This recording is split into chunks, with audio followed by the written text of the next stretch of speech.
Welcome back to Hacking Heart. Ready for another story? Enjoy watching. The doctor's hands were trembling. I noticed it immediately, the way her fingers shook as she scrolled through my test results on the screen.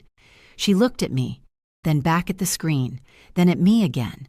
Her face had gone pale, and for a moment I thought she was about to tell me I had cancer. I was ready for that. I'd been preparing myself for bad news for months now. What I wasn't ready for was what actually happened next. Dr. Walsh stood up abruptly and asked me to follow her, not to the exam room, to her private office. She closed the door behind us, pulled the blinds shut, and turned to face me with an expression I'll never forget. It was fear, a doctor, afraid. She spoke barely above a whisper. "You need to leave your house today," she said. "Don't tell your husband. Don't change anything about your routine until you're safely out." Then she turned her computer screen toward me, and what I saw made my blood boil. I'm Ayla Kearns. I'm 31 years old. I work as a senior accountant at a mid-size firm in Portland, Oregon. I've been married for 4 years to a man named Glenn Reeves, a pharmaceutical sales representative, and for the past 5 months, I felt like I was slowly dying. It started with fatigue. Not regular tiredness, the kind of exhaustion that makes you forget your own phone number. Then came the nausea, constant and low grade, like seasickness that never went away. My hair started falling out in clumps. I'd find it on my pillow, in the shower drain, tangled in my brush. My thoughts became foggy, scattered. I couldn't concentrate at work.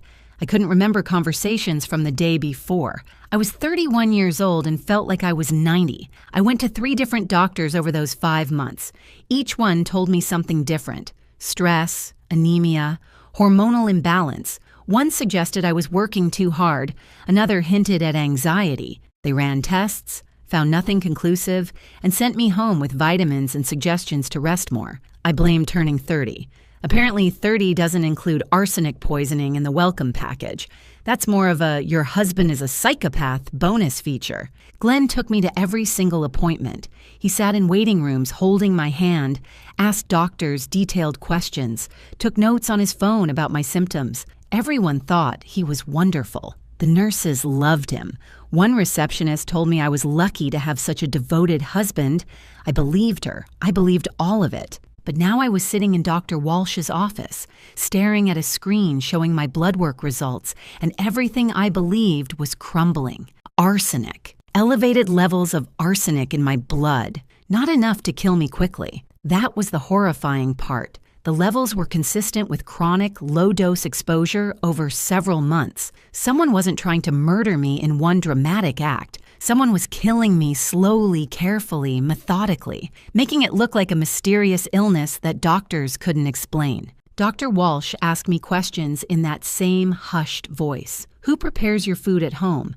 Does anyone have regular access to your drinks? Is there anyone who might want to harm you? And then it hit me, like a truck, like a train, like the ground opening up beneath my feet. Glenn makes me a protein smoothie every morning.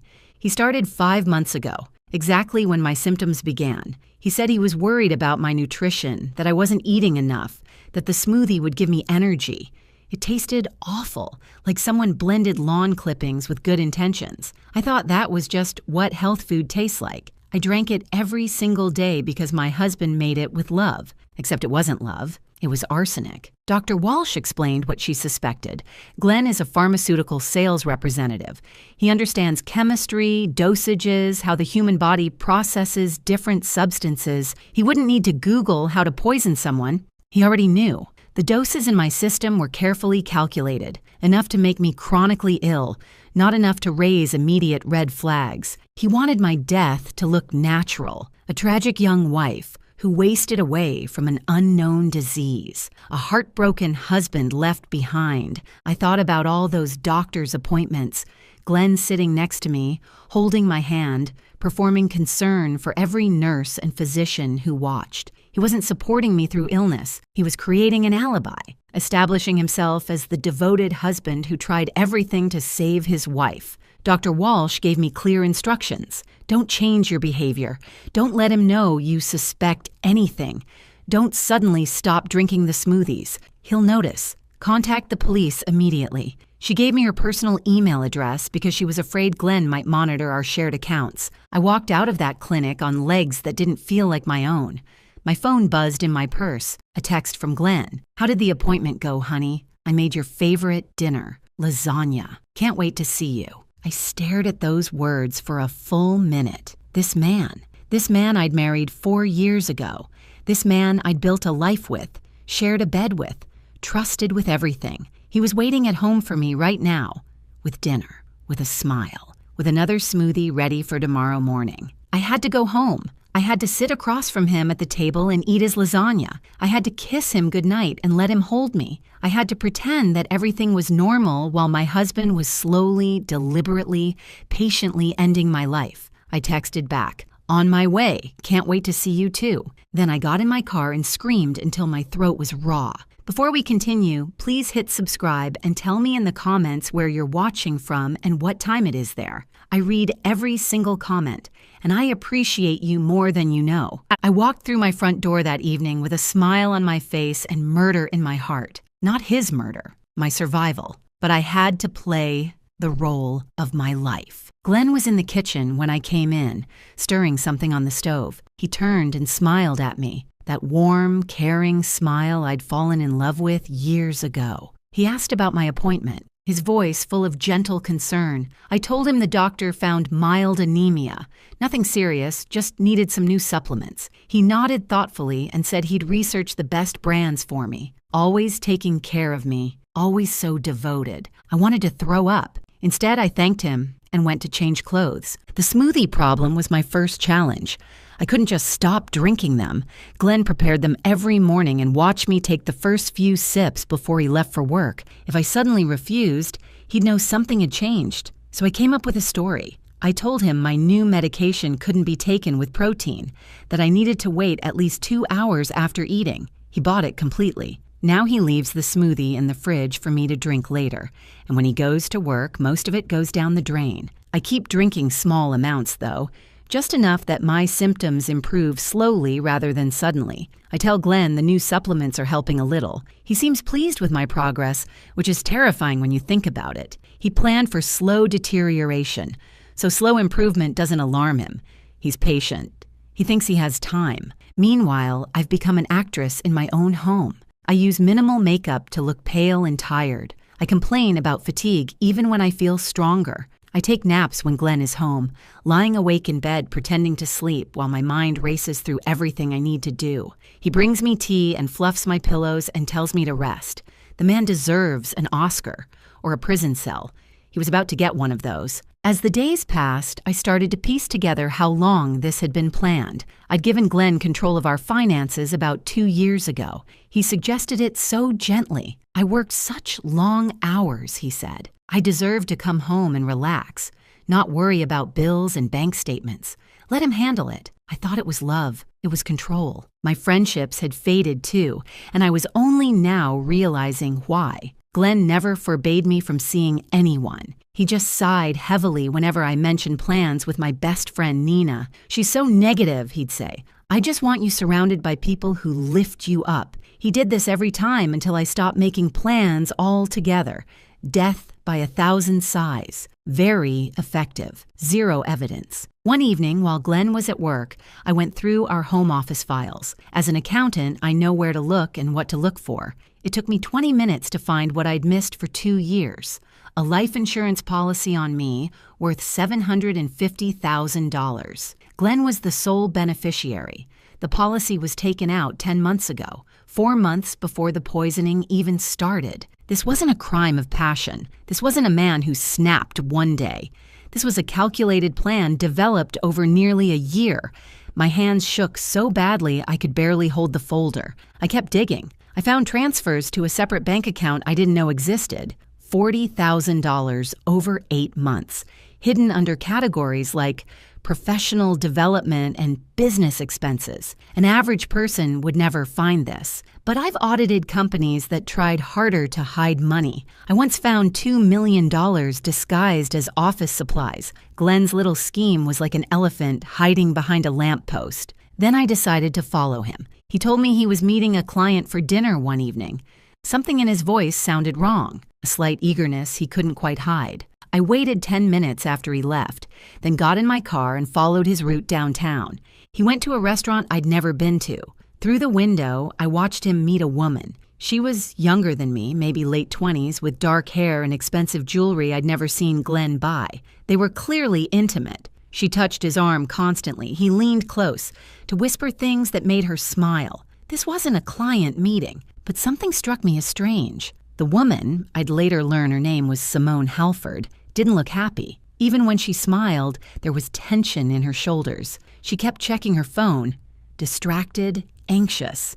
Glenn was all charm, but she wasn't glowing the way a woman in love should glow. I filed this observation away.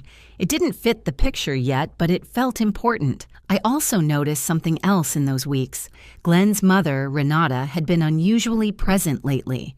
She came by almost every day to check on me, brought homemade soup, sat with me while I rested. This was strange because Renata had never liked me. At our wedding, she told Glenn's aunt that I was not quite right for her precious son. For 3 years, she'd treated me like an unwelcome guest in her son's life. Now suddenly she was devoted to my well-being. It made no sense. Then I overheard Glenn on the phone with her. "Thanks for checking on her today, Mom," he said. "I worry so much when I'm at work." He'd asked his own mother to watch me.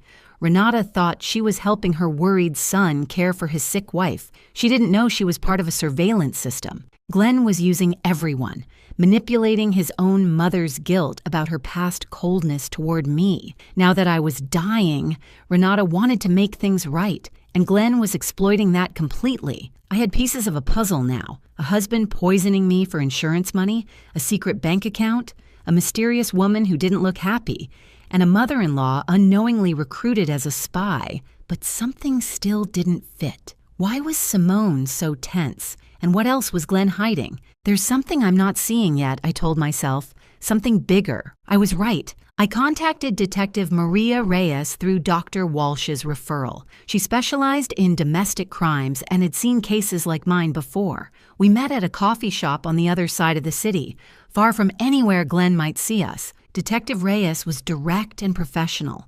She believed me immediately, which felt like the first breath of fresh air I'd had in months. She explained what we needed: concrete evidence of the poison, proof of who was administering it, financial documentation showing motive, and ideally something recorded that tied Glenn directly to the crime. Oregon is a one-party consent state, she told me. That means you can legally record any conversation you're a part of without telling the other person. My first task was getting evidence of the poison itself. I saved one of Glenn's smoothies instead of dumping it, stored it in a container Nina brought me, and sent it to a private laboratory Detective Reyes recommended. The results came back within a week. Arsenic compounds, low but consistent doses, exactly matching the levels in my blood work. Now I had proof of what was poisoning me. I still needed proof of who and how. Glenn works in pharmaceuticals, but arsenic isn't a medication. His company's records showed nothing suspicious. Detective Reyes had already checked. So where was he getting it? I remembered Simone. I'd done some research after following Glenn that night. Her full name was Simone Halford, and according to LinkedIn, she worked at Pacific Northwest Industrial Supply. They sold chemicals for various industries, including arsenic compounds used in wood treatment and glass manufacturing. But Simone worked in accounts, not the warehouse. She didn't handle products directly. How would Glenn get arsenic through her? My father was an accountant, too. He taught me everything I know about this work. He always said documentation is protection.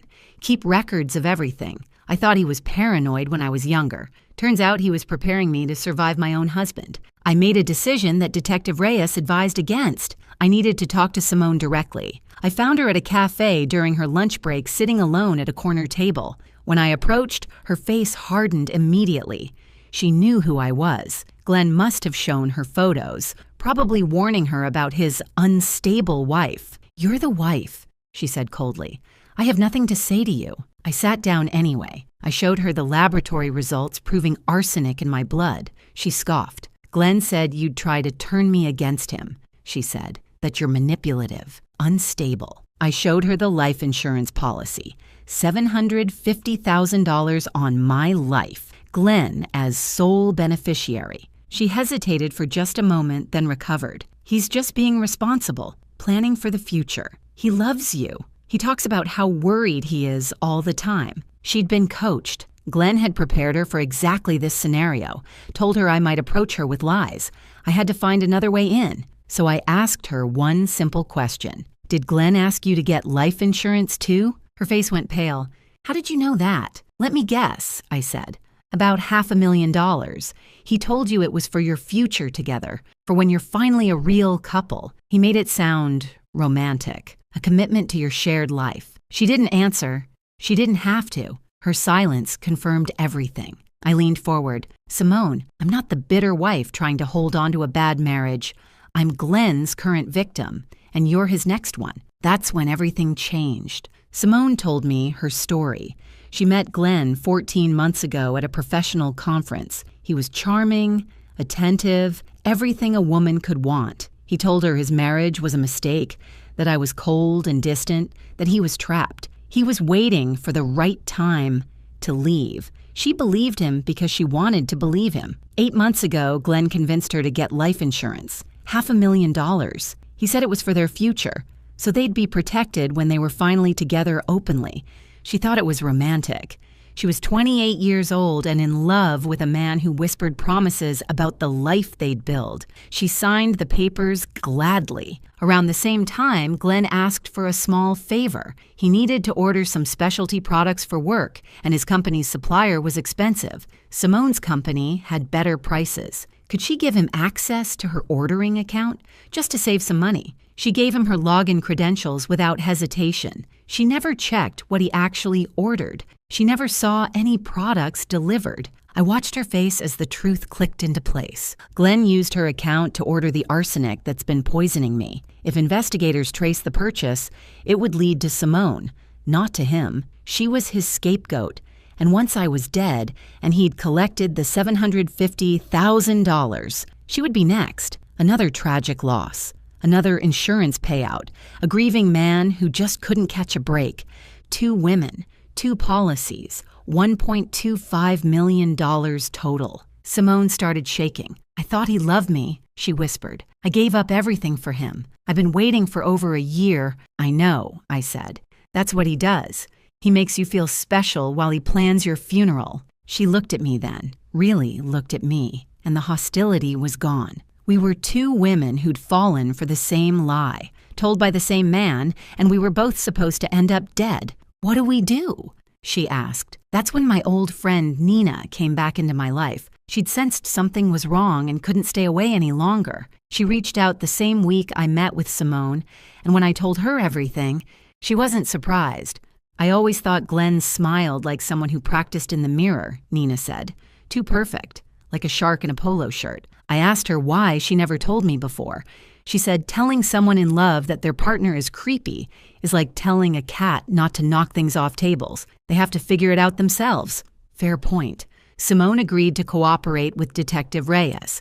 She provided her account records showing orders she never placed, products she never authorized. The arsenic compound had been shipped to a P.O. box, one Glenn rented under a different name, thinking he'd covered his tracks. He hadn't, not well enough. Now I had the poison source.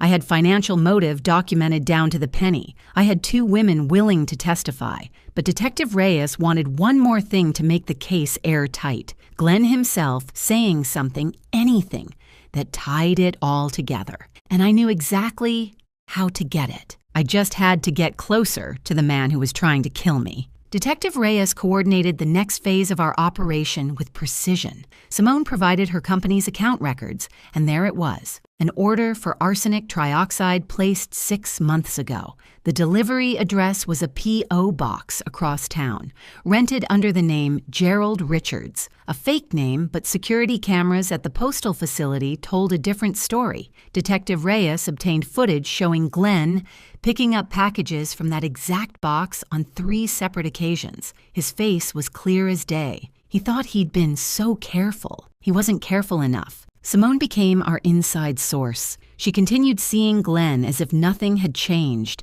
meeting him for dinners, listening to his lies about their future together. The difference now was that she recorded everything. Oregon's one-party consent law meant every word Glenn said to her was admissible in court. The recordings were chilling in their normalcy. Glenn talked about their future. After my situation resolved itself, he mentioned the money he'd been setting aside, how they'd have plenty to start fresh. Once Ayla's health declines further, he told her one evening, we can finally stop hiding. It's tragic, really, but she won't suffer much longer. He sounded caring even while discussing my death, like a man describing a sad but inevitable event, something beyond his control, the weather, a natural disaster, not something he was actively causing with every smoothie he prepared. Meanwhile, at home, I delivered the performance of my lifetime. I looked sicker than I felt, moved slower than I needed to, smiled weakly at Glenn's constant attention. Thank you for taking care of me, I told him one night. I don't know what I'd do without you. The words tasted like the poison he'd been feeding me, but I said them anyway, and he kissed my forehead and told me to rest. The hardest part was Renata. Glenn's mother continued her daily visits, bringing soup and concern in equal measure. She sat with me while I pretended to sleep, sometimes holding my hand. I could feel her guilt about the years she'd spent treating me coldly. She was trying to make amends before it was too late. She didn't know there was nothing to make amends for. Her coldness hadn't been the problem. Her son was the problem, and she had no idea. I wanted to tell her. Part of me felt she deserved to know what her son really was, but Detective Reyes cautioned against it. Renata loved Glenn unconditionally, the way mothers do. If she knew the truth, she might confront him, warn him, give him time to destroy evidence or disappear. I had to let her keep believing the lie a little longer. If this story is keeping you on the edge of your seat, please take a second to hit that like button. Your support means more than you know. Now let's finish this. Detective Reyes wanted one final piece of evidence, something from Glenn directly, not through Simone. She asked if I was willing to wear a wire and have a specific conversation with my husband. The goal wasn't to get a confession. Glenn was too smart for that. The goal was to establish his knowledge of the insurance policy and his comfort with discussing my potential death. Combined with everything else, it would complete the picture. I agreed immediately. Nina came over the morning I was supposed to do it. She helped me position the recording device, a tiny thing barely visible, and talked me through staying calm. I've seen enough crime shows to know not to scratch nervously or adjust anything suspicious. Act natural. Don't think about the recorder. I decided to think about tax returns instead. Very calming. That evening, Glenn came home to find me looking particularly weak. I'd outdone myself with the pale makeup and tired posture. I told him I'd been thinking about the future, about what would happen if my health didn't improve. Glenn, I said, if something happens to me, I want to make sure you're taken care of. His face arranged itself into perfect concern. Don't talk like that, honey. You're going to get better. But just in case, I pressed, the life insurance, our savings, I want you to have everything. I want to know you'll be okay. He held my hand, squeezed it gently. Let's not think about such dark things, he said. But I noticed he didn't refuse. He didn't say he couldn't bear to consider a world without me. He just deflected and waited. I mentioned the insurance policy specifically. I'm glad we have that protection, I said. $750,000. That's enough for you to start over, build a new life. He nodded slowly. I'll take care of everything, he said. I always do. Not a confession, but not a denial either. A man with nothing to hide would have insisted his wife was going to survive. Glenn simply accepted the premise of my death like it was already decided. Later that night, as I pretended to sleep, Glenn made a phone call in the hallway. He thought I couldn't hear. He didn't know the wire was still recording. He called Simone. She's getting worse, he said, his voice low and eager. Probably a few more weeks at most. Then we're finally free. He sounded relieved, happy even, excited about my death the way someone might be excited about an upcoming vacation. That was the moment something broke inside me, not into pieces, into clarity. Cold, hard, unshakable clarity. This man had never loved me. I'd been a target from the beginning, a means to an end. The wedding, the vows, the 4 years of what I thought was marriage, all of it was just set up for a payday. Detective Reyes called me the next morning. The arrest warrant was signed. Glenn Reeves would be taken into custody the following day. 8 weeks of investigation, 14 months of his manipulation, 4 years of a marriage that was never real. One more night. I just had to survive one more night. One more dinner, one more smoothie I wouldn't drink. One more kiss from a man who was counting down the days until I died. I made it through. Barely. The morning of Glenn's arrest started like any other morning. I woke up before he did, made coffee, moved quietly through the kitchen. He came downstairs around 7, showered and dressed for work, smelling like the cologne I used to love. He kissed me goodbye the way he always did. "Rest today, honey," he said. "I'll bring home dinner tonight." I nodded and smiled. "Have a good day." He walked out the front door. 20 minutes later, he walked back in, escorted by Detective Reyes and 2 uniformed officers. There was no dramatic scene, no shouting, no struggle, no public humiliation. Just 3 law enforcement officials at my door with a badge and a warrant, and my husband's face cycling through confusion, then calculation, then something cold and empty. "Glenn Reeves," Detective Reyes said. "You're under arrest for attempted first-degree murder and insurance fraud. You have the right to remain silent." Glenn looked at me. I was standing in the kitchen doorway, still holding my coffee cup. For the first time in 4 years, I saw his real face. No warmth, no love, no concern. Just a stranger doing math in his head, trying to figure out where his plan went wrong. "This is a mistake," he said calmly. "My wife is confused. She's been very sick. Still performing? Even now?" Detective Reyes didn't blink. "We have laboratory analysis of the poison, financial records, witness testimony, and recorded conversations. You can save the performance for your lawyer." Something flickered in Glenn's eyes. Just for a moment, then it was gone. "I want my attorney," he said. "That's your right." They handcuffed him right there in our living room, read him his rights, walked him to the unmarked car waiting in our driveway. He didn't look back at me. Not once. I stood at the window and watched them drive away. The man I'd married, the man I'd trusted, the man who'd held me while I cried about my mysterious illness, disappearing down our quiet suburban street in the back of a police car. I expected to feel triumph, victory, something powerful and satisfying. Instead, I just felt tired and free. At the station, Glenn's expensive lawyer arrived within the hour. Glenn immediately deployed his backup plan. Blame Simone. "She must have poisoned my wife," he told detectives. "Simone was obsessed with me. She wanted Ayla out of the picture. I had no idea what she was doing. It was a smart play. Simone had access to the chemicals. Simone had motive. She wanted Glenn for herself. If Glenn hadn't been so confident in his own cleverness, it might have worked. But he didn't know that Simone had been cooperating with police for 3 weeks. He didn't know about the recordings where he discussed my death with visible enthusiasm. He didn't know about the security footage of him picking up arsenic shipments from a P.O. box he thought was untraceable. Detective Reyes played the recordings for him. His own voice, telling Simone that I probably had a few more weeks left. His own voice, calm and eager, saying they'd finally be free. That's when Glenn's face changed. That's when he knew. He tried to blame Simone, I said later to Nina, and she laughed bitterly. Guess he didn't get the memo that his backup plan had switched sides. Turns out, women talk to each other. Revolutionary concept.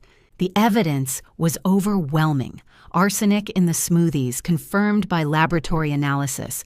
Arsenic ordered through Simone's work account using credentials only Glenn possessed. Security footage of Glenn retrieving the shipments. A life insurance policy taken out 4 months before the poisoning began. $40,000 hidden in a secret account. Recorded conversations showing his knowledge and anticipation of my death. And his own phone records revealing searches for chronic arsenic symptoms, life insurance payout timeline, and undetectable poisons. He'd searched that last one on our shared home computer, the one I had the password to. Criminal mastermind, everyone. Glenn's lawyer advised him to consider a plea deal. There was no viable defense. The trial would be a formality. Simone's situation resolved more quickly. The district attorney recognized that she'd been manipulated and used. She didn't know Glenn was ordering poison through her account. She didn't know she was next on his list. She'd cooperated fully with the investigation, provided crucial testimony, and helped build the case that would put Glenn away. The DA offered a deal. Probation, mandatory counseling, no jail time. Simone accepted. She'd lost her job when news of the case broke, lost her reputation, lost the future she thought she was building, but she kept her freedom. She sent me a message through Detective Reyes. Just a few words. "Thank you for telling me the truth when you didn't have to." I didn't respond. There wasn't anything left to say. We weren't friends, and probably never would be. But we understood each other in a way nobody else ever could. Telling Renata was harder than I expected. Detective Reyes informed her officially, but I called her afterward.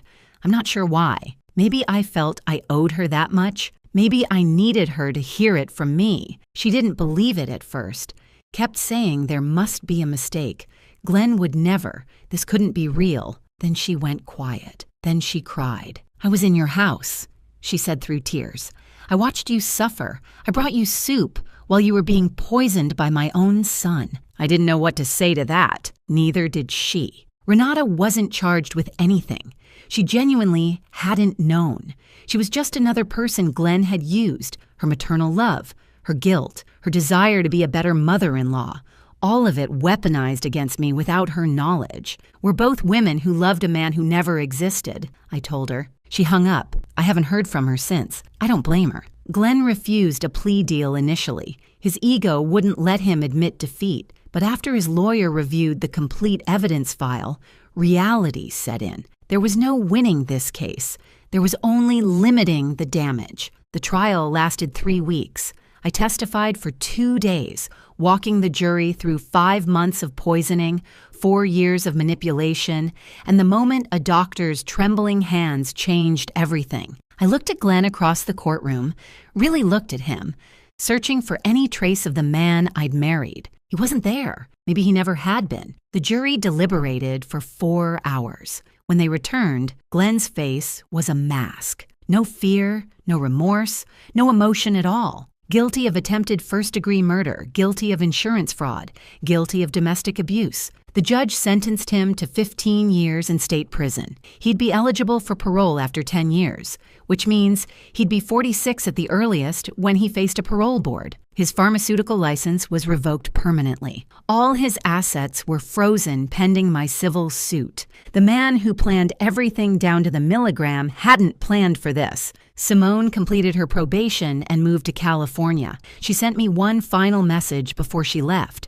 Just a forwarding address in case I ever needed anything. I tucked it in a drawer and haven't looked at it since. We survived the same storm, but that doesn't make us friends. Some connections exist only in crisis. Renata sold her house to pay off her debts. Glenn had promised to help her with that $60,000 once things settled down. Things settled down differently than she'd expected.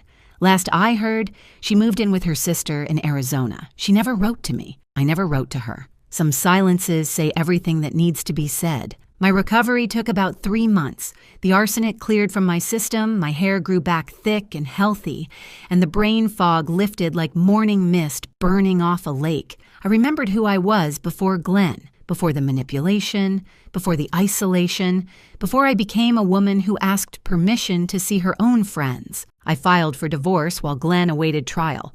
Got everything he hadn't already stolen. I sold the house immediately. Every room held a memory that was actually a lie, and I couldn't sleep there anymore. I moved to Seattle. New city, new job, new apartment with big windows and a kitchen where I make my own breakfast every morning. Eggs, toast, fresh fruit, simple things that I control completely. There's something profound about feeding yourself, about trusting what goes into your own body.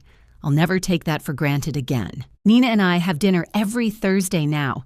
She never once said, "I told you so," even though she'd earned the right. Real friends don't need to say it. They just show up and keep showing up. Glenn writes to me from prison sometimes. I recognize his handwriting on the envelopes, that neat, careful script I used to find so attractive. I've never opened a single letter. I don't know if he's apologizing, explaining, manipulating, or threatening. I don't care. Some chapters close permanently, and trying to reread them only causes pain. I used to wonder if I'd missed warning signs, if I should have known sooner, if I was stupid for trusting him. But I've made peace with that now. Glenn was good at what he did. He'd practiced his whole life. I was targeted by a predator who knew exactly how to become whatever his victim needed. My only mistake was believing that love could look like control, that devotion could feel like suffocation. I know better now. I survived because I'm stubborn, and I know how to read fine print. My father taught me that documentation is protection, and he was right. Sometimes the most dangerous person in your life shares your bed, but sometimes the strongest person in the room is the one everyone underestimated. Glenn underestimated me. That was his real mistake. These days, I wake up early and drink my coffee by the window, watching Seattle come to life below. I go to work and come home to an empty apartment that feels full of possibility instead of empty of love. I call Nina when I'm lonely. I see a therapist twice a month. I'm learning to trust myself again. Last week, someone asked me if I'd ever get married again. I told them I didn't know. Maybe someday, maybe not. The future is open now in a way it hasn't been since I was 25 years old, and I'm in no rush to fill it with anything but peace. The most dangerous person in the room is often the one who knows how to read the fine print. Remember that. Thank you so much for watching. More of my most gripping stories are already on your screen. Click one now and don't miss the best part. You will love it. See you in the next story.